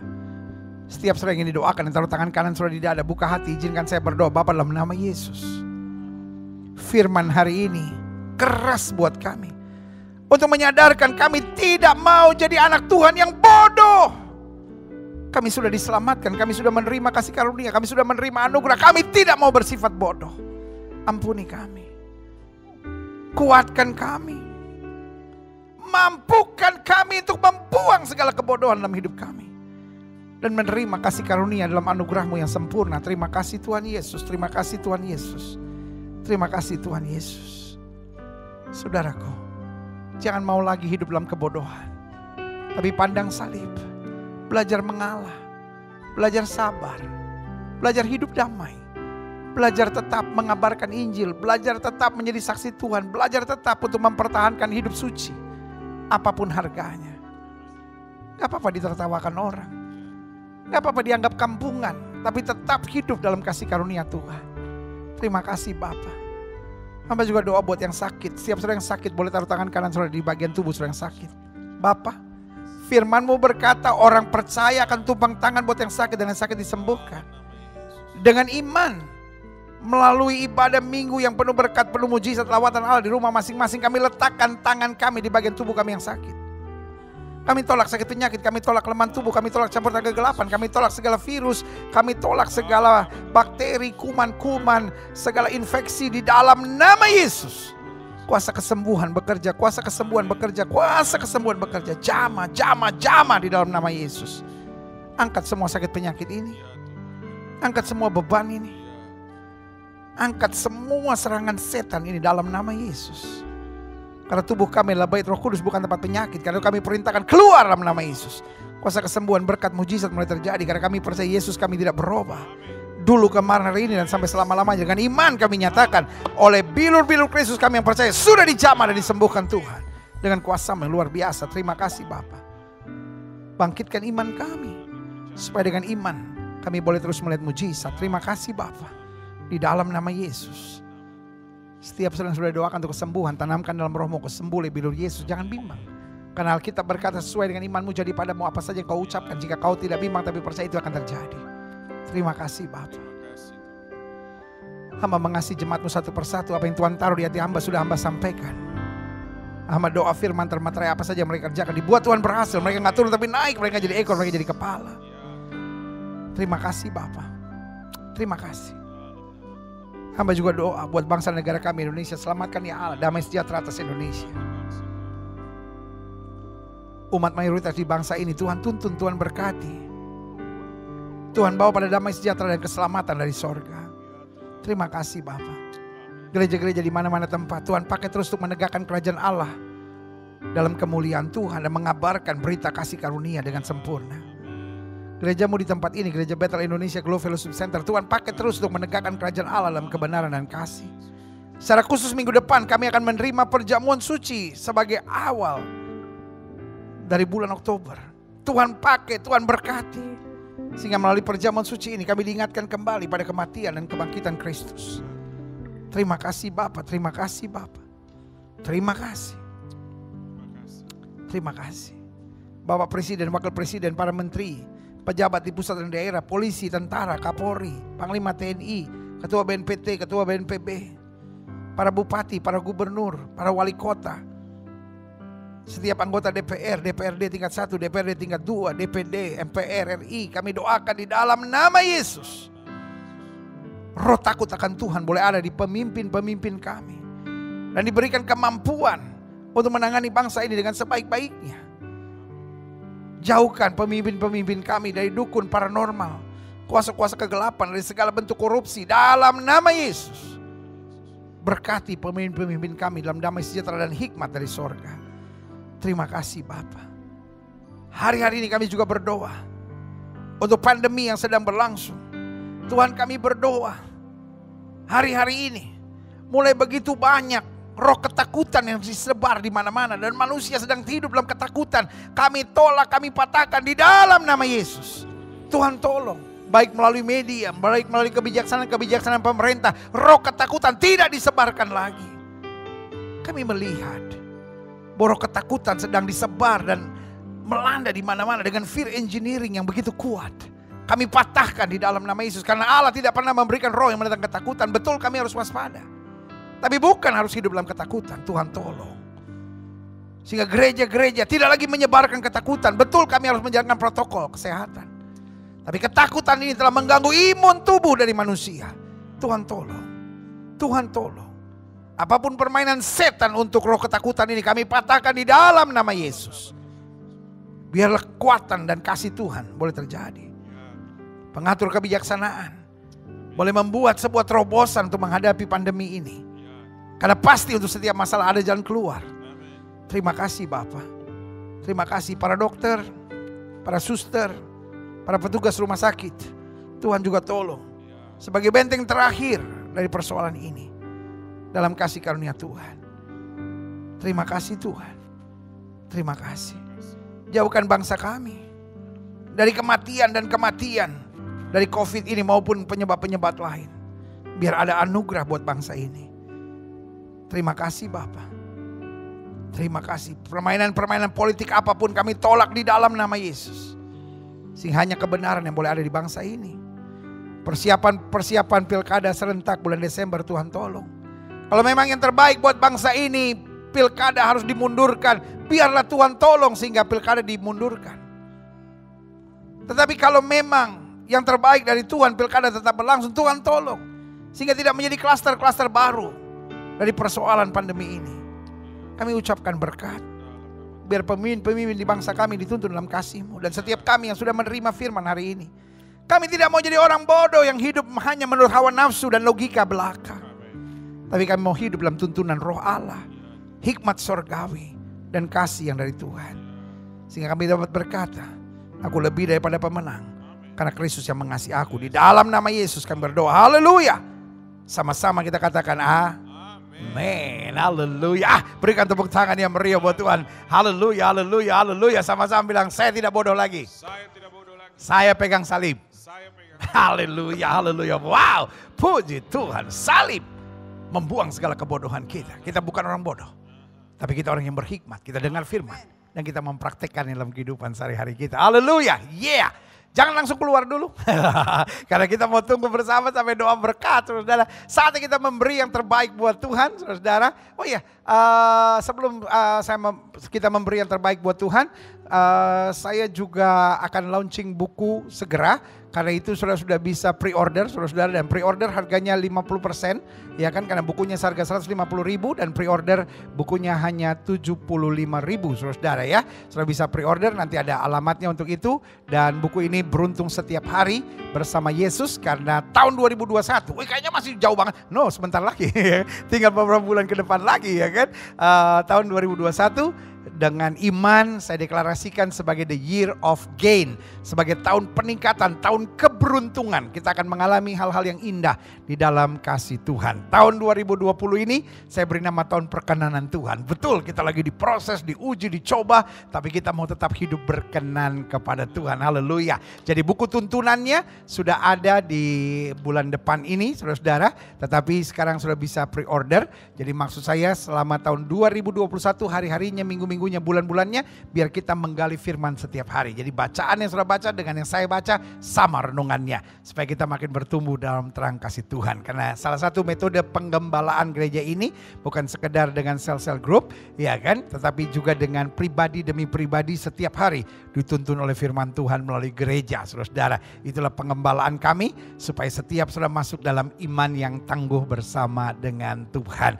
Karena ini waktunya setiap sudah bukan hanya disuapin terus, tapi menggali sendiri bagi kemuliaan Tuhan. Jadi halaman pertamanya ada caranya bagaimana sudah mendapatkan berkat istimewa dari buku renungan saat teduh harian pribadi setahun ini. Nah, saudara gue yang kasih dalam Tuhan, saya mengajak saudara sekarang untuk memberi. Pemberian tidak wajib, tidak harus saudara, tapi kalau saudara didorong oleh Roh Kudus karena mengerti bahwa kita tidak boleh datang ke hadirat Tuhan dengan tangan hampa, pastikan beri yang terbaik buat Tuhan. Karena setiap saudara yang memberi yang terbaik buat Tuhan, saya percaya ada berkat Tuhan yang akan berkelimpahan dalam kehidupan kita, ya. Alamat pemberian, karena ini new normal atau model baru, saudara, normal yang baru, meskipun kayaknya kadang-kadang nggak normal, saudara, ya kan. Tidak ada kotak-kotak persembahan, tidak ada kantong-kantong persembahan lagi yang diedarkan. Jadi saudara sendiri dengan tanggung jawab pribadi memberi yang terbaik buat Tuhan. Saudara yang mungkin sudah ada berkat untuk yang biasa disebut perpuluhan, saudara juga boleh mengembalikan perpuluhan dengan sukacita. Dan sekali lagi saya ingatkan, perpuluhan hanya untuk mereka dari Gereja Bethel Indonesia Glow Fellowship Center. Tetapi kalau saudara dari gereja lain, saudara bisa mengembalikan perpuluhan saudara ke gereja saudara masing-masing. Karena perpuluhan adalah hak dari gereja yang olehnya kita dibangunkan, kita dirawat, kita diberi makan oleh firman Tuhan setiap minggu. Itulah yang akan saudara kembalikan perpuluhan milik Tuhan. Tapi buat jemaat dari Gereja Bethel Indonesia Glow Fellowship Center, saudara bisa mengembalikan perpuluhan milik Tuhan ke tempat ini. Jadi ini ada alamat-alamatnya, saudara bisa memberi yang terbaik. Ya, kita doa. Bapak, terima kasih. Kami percaya berkat Tuhanlah yang menjadikan kami ada sebagaimana kami ada. Kami tidak mau menghina Tuhan dengan memberi persembahan seenaknya dan semaunya. Tapi kami mau memberi yang terbaik karena Tuhan selalu memberi yang terbaik buat kami. Dan kami percaya dengan kami memberi yang terbaik, maka Tuhan menghalaukan kami dari belang pelahap, belang pengeri, belang pidangan, belang pelompat. Hidup kami dijaga Tuhan. Kami tidak akan mengalami perampokan. Kami tidak akan mengalami pencurian. Kami tidak akan mengalami kerugian. Tetapi ada saja berkat-berkat istimewa ekonomi kami. Meskipun di masa pandemi ini. Karena Tuhan yang memelihara, Tuhan yang menjaga kami. Bahkan berlaku firman. Bukan hanya hidup kami, tapi anak cucu kami tidak akan meminta-minta roti. Karena hidup kami benar berkenan kepada Tuhan. Juga termasuk dengan persembahan kami. Kami siap memberi yang terbaik. Dan kami imani setiap rupiah yang kami persembahkan ini, Tuhan akan pakai untuk alat Tuhan yang luar biasa, untuk keselamatan jiwa-jiwa dan perluasan kerajaan Allah dimanapun Tuhan tempatkan. Kami siap memberi yang terbaik di dalam nama Yesus. Haleluya.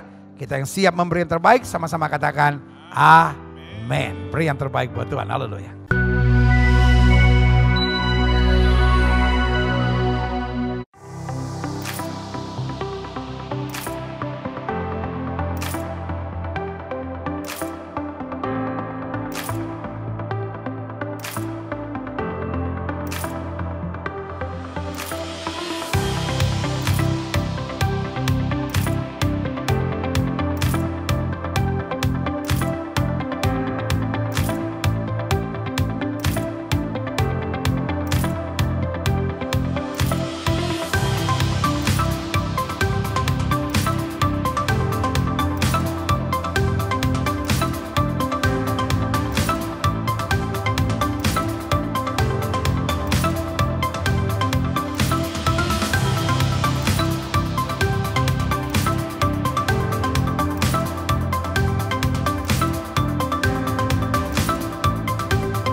Haleluya. Selamat ulang tahun Gereja Bethel Indonesia yang ke-50, Happy Jubileum.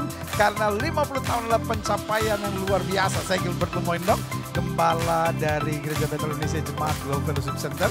Dan juga ketua satu dari BPH Sinode Gereja Bethel Indonesia.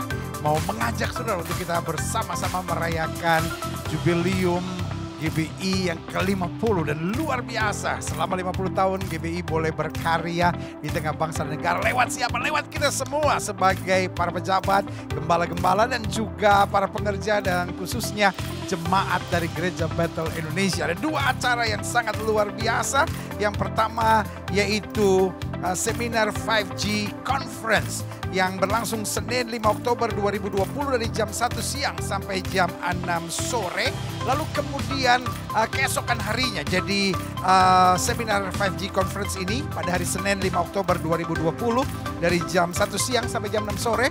Dan keesokan harinya selebrasi HUT ke-50 dari Gereja Bethel Indonesia pada hari Selasa tanggal 6 Oktober 2020 mulai jam 7 malam. Dan keduanya ini berlangsung di channel YouTube dari BPH Gereja Bethel Indonesia dan akan dilayani oleh hamba Tuhan, pendeta-pendeta Gereja Bethel Indonesia yang diurapi rugi besar kalau tidak bersama-sama. Jadi ajak semua teman, kenalan jemaat dan khususnya seluruh hamba Tuhan dari Gereja Bethel Indonesia. Tuhan Yesus memberkati. Gereja Bethel Indonesia terus jadi berkat, mentuntaskan amanat agung bagi kerajaan Allah. Haleluya.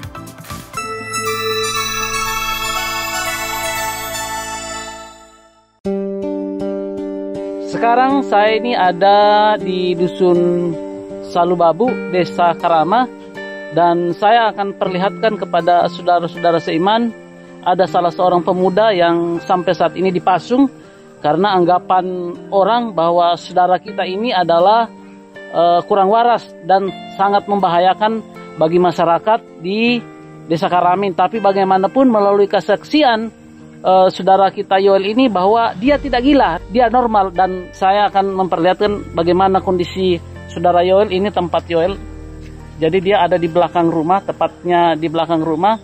Jadi seukuran kandang kambing, minta maaf, dia ukurannya sekitar 1,5 kali 2. Di tempat ini menurut kita mungkin ini tempat yang kurang tepat, tidak nyaman. Tapi bagi Yoel, dalam tempat ini dia bisa mengalami kasih Tuhan, mengalami sukacita. Ya Yoel ya, Yoel tidak lepas dengan firman Tuhan. Boleh kita lihat Alkitabnya? Ada Alkitab yang selalu dibaca ya, direnungkan siang dan malam. Dengan pertolongan Tuhan dan dukungan serta motivasi, rekan-rekan hamba Tuhan boleh melayani dari sejak Yoel dipasung hingga kami bebaskan pada tanggal 16 bulan September 2020 dari kurungannya. Puji Tuhan, saat ini saudara Yoel perlahan-lahan telah dipulihkan oleh Tuhan. Dan luar biasa, saudara Yoel telah memuji-muji Tuhan, bahkan bersaksi di rumah Tuhan.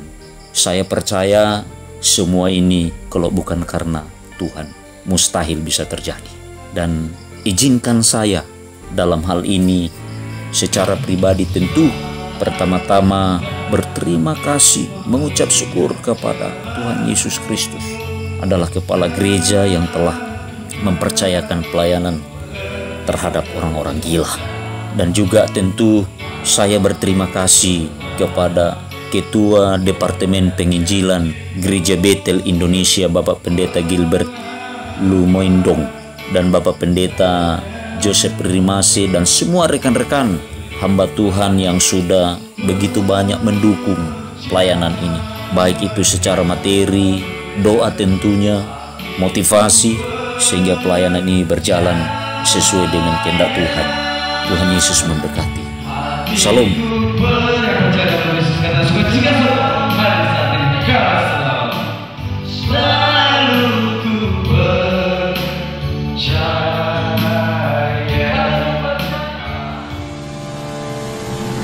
Saya dari Departemen PI Sulawesi Selatan yang telah melakukan pekerjaan bantuan banjir yang ada di Luwu Utara, khususnya Kota Masamba, Rakda. Bantuan yang saya bawa adalah kasur, karpet, beras, Indomie, panci, pampers, susu, sarung untuk membantu khususnya. Yang pertama adalah saudara-saudara seiman, gereja yang ada di sana, GBDI, Gereja Toraja, Gereja Gepil, dan selebihnya itu kepada saudara-saudara kita yang beragama Islam. Mereka sangat senang. Jadi lewat ini saya ucapkan terima kasih kepada Ketua PI Pusat, yaitu kepada Bapak Pendeta Gilbert Lumindong. Tuhan Yesus memberkati, kamu hebat.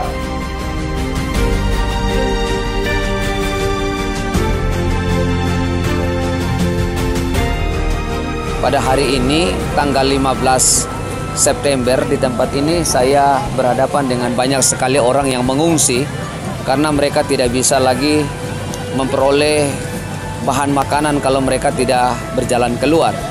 Oleh sebab itu, saya memberikan informasi dari tempat ini melalui pelayanan Kamu Hebat dari Pak Pendeta Gilbert Lumendong. Dari tempat ini saya mengucapkan terima kasih untuk Bapak Pendeta Gilbert, untuk Pelmas yang ada di GBI, yang bekerja sama dengan Gereja Bethel Indonesia Kota Raja untuk melakukan dapur umum. Kami berdoa supaya apa yang kami lakukan bisa menjadi berkat bagi kita semua. Shalom.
Haleluya, saudara yang kasih dalam Tuhan, kita juga sudah mengikuti ministry update dan church update dari gereja ini, saudara.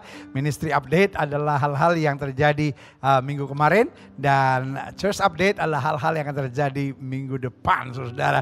Karena kita mau tetap inform, dan meskipun di tengah pandemi ini gereja tetap harus melayani, gereja tetap harus jadi berkat, gereja tetap harus bertumbuh dan melayani jiwa-jiwa bagi kerajaan sorga. Itu juga katakan, yeah, haleluya. John, Thea, dan tim musik, haleluya, tetap semangat, puji Tuhan. Wah, kita bangga melayani saudara hari ini, dan saatnya kita berdoa sekarang. Bapak, terima kasih buat anugerah Tuhan, terima kasih buat kasih karunia Tuhan, terima kasih buat rahmat Tuhan. Kami kembali diberi kesempatan untuk beribadah di rumah kami masing-masing, meskipun pintu-pintu gedung gereja kami masih tertutup, tapi pintu gerbang sorga terbuka luar biasa untuk mencurahkan anugerah kasih karunia-Nya. Karena itu kami mau menerima firman dengan sukacita dan hidup sebagai pelaku-pelaku firman dimanapun kami ditempatkan Tuhan. Terima kasih Bapa, biar firman yang sudah kami terima tidak lalu begitu saja, tapi terus bertumbuh dalam hidup kami. Karena kami mau hidup dalam iman, kebenaran, dan kasih-Mu yang sempurna. Di dalam nama Yesus, haleluya. Dan akhirnya,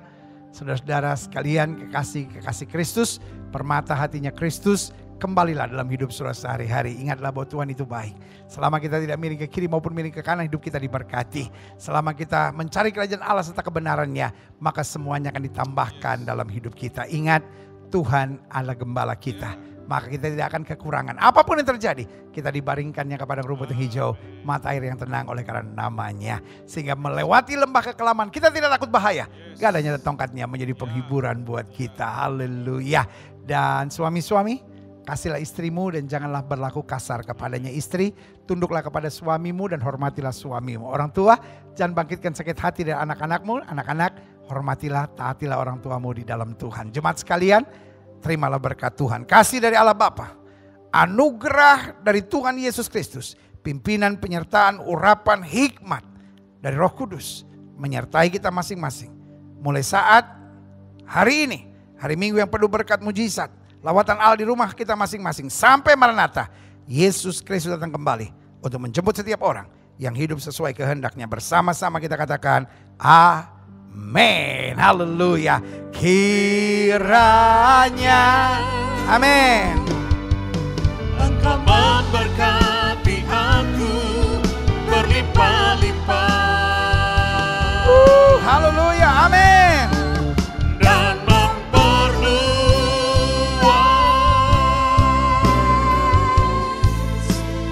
daerahku. Amin. Haleluya.